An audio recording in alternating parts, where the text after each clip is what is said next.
अरुण का जन्म होने के कुछ दिनों बाद कदरू और विंता जंगल में भटक रहे थे। तब उन्होंने दूर से उच्चैःश्रवा नाम के दिव्य और शक्तिशाली घोड़े को देखा। जब देवताओं ने और दानवों ने अमृत पाने के लिए दूध सागर का मंथन किया था, तब उच्चैःश्रवा सागर मंथन से प्राप्त हुआ था। उच्चैःश्रवा के 7 सिर थे और उसमें उड़ने की भी क्षमता थी। कदरू और विंता उस घोड़े को देखकर रोमांचित हो गए। उच्चैःश्रवा को दूर से देखकर कदरू ने विंता से पूछा, तुम्हें क्या लगता है कि उच्चैःश्रवा कौन से रंग क्या है?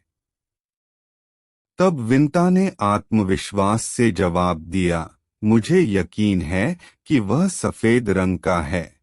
लेकिन इस बात पर कदरू ने असहमति जताई और कहा, मुझे लगता है कि इसकी पूंछ को छोड़कर इसका पूरा शरीर सफेद है। लेकिन इसकी पूंछ काली है। इसका मतलब यह हुआ कि घोड़ा पूरा सफेद नहीं है। अपने भाग्य के प्रभाव में आकर विंता ने कहा, क्या तुम घोड़े के रंग पर शर्त लगाना चाहती हो? कदरू ने उत्तर दिया, जरूर। जो शर्त हार जाएगा उसे दूसरे का गुलाम बनकर उसकी सेवा करनी पड़ेगी। विंता ने शर्त को मान लिया। फिर दोनों ने सुबह होते ही घोड़े के नजदीक जाकर उसकी बारीकी से जांच करने का फैसला किया। रात में कदरू शर्त हारने और विंता का गुलाम बनने के बारे में बहुत चिंतित हो गई। उसने अपने 1000 सर्प पुत्रों को बुलाया और उन्हें आदेश दिया कि वे छोटे छोटे काले बालों जैसे आकार में परिवर्तित हो जाएं और खुद को उच्चैःश्रवा की पूंछ से इस तरह जोड़े कि उसकी पूंछ काली दिखने लगे, जिससे कि वह शर्त जीत जाए। लेकिन सांपों ने ऐसे गलत काम में खुद को शामिल करने से इनकार कर दिया।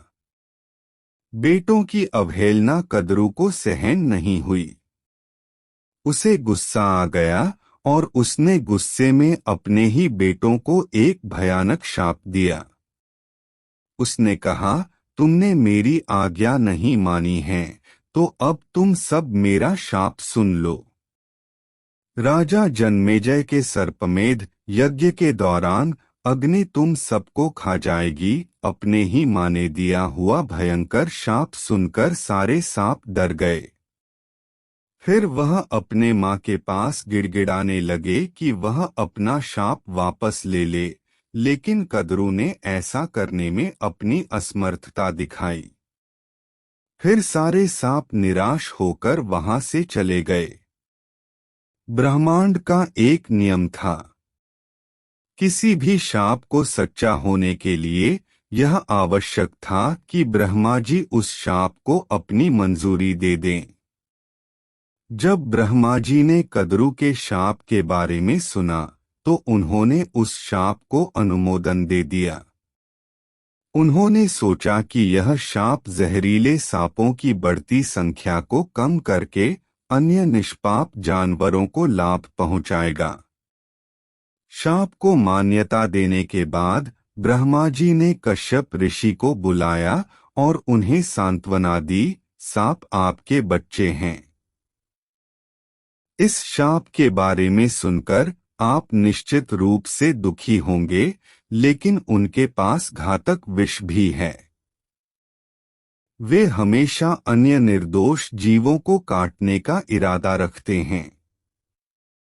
ये शाप सांपों की संख्या कम करेगा और अन्य प्राणियों की भलाई में सहायता करेगा। नेति ने उनके विनाश के लिए पहले से ही यह योजना बनाई है और कदरू का शाप तो केवल एक साधन है।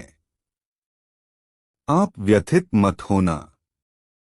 मैं अभी आपको एक आशीर्वाद देता हूँ। आशीर्वाद के रूप में मैं आपको एक ऐसी विद्या सिखाऊंगा जो किसी भी शक्तिशाली विष को बेअसर कर देगी। इस प्रकार ब्रह्मा जी ने कश्यप ऋषि को घातक विष का इलाज सिखाया। इसके बाद अपने बच्चों का भाग्य और ब्रह्मा जी ने सिखाई हुई विद्या, इन दोनों चीजों का स्वीकार करके कश्यप ऋषि अपने आश्रम में वापस चले आए। दूसरी ओर कद्रू और विंता ने सुबह उच्चैःश्रवा के जांच के लिए जाने की तैयारी शुरू कर दी। इस बीच कद्रू के 1000 सर्प पुत्रों ने आपस में चर्चा की और अपनी मां की आज्ञा का पालन करने का निश्चय किया। उन्होंने सोचा कि हम अगर उसकी आज्ञा का पालन करें तो शायद कद्रू खुश हो जाए और अपना शाप वापस ले ले। फिर सारे सांप उच्चैःश्रवा के पास पहुंचे। सबने अपने शरीर को बालों के समान छोटे रूप में परिवर्तित किया।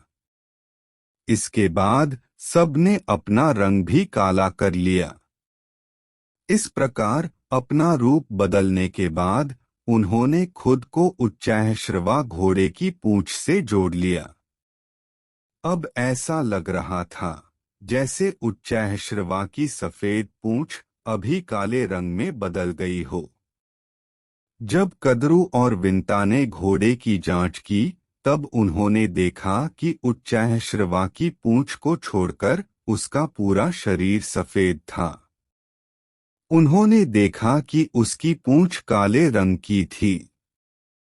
इस प्रकार से विंता शर्त हार गई और कद्रू की दासी बन गई। तब विंता को अरुण ने दिया हुआ शाप याद आ गया। तब अरुण ने उसे यह भी बताया था कि उसका दूसरा पुत्र उसे गुलामी की बेड़ियों के मुक्त कर देगा। इसके आगे जानने के लिए नेक्स्ट वीडियो में देखें। आपको यह वीडियो कैसी लगी इसके बारे में जरूर कमेंट करके बताएं। Like, subscribe and bell icon जरूर प्रेस करें। धन्यवाद।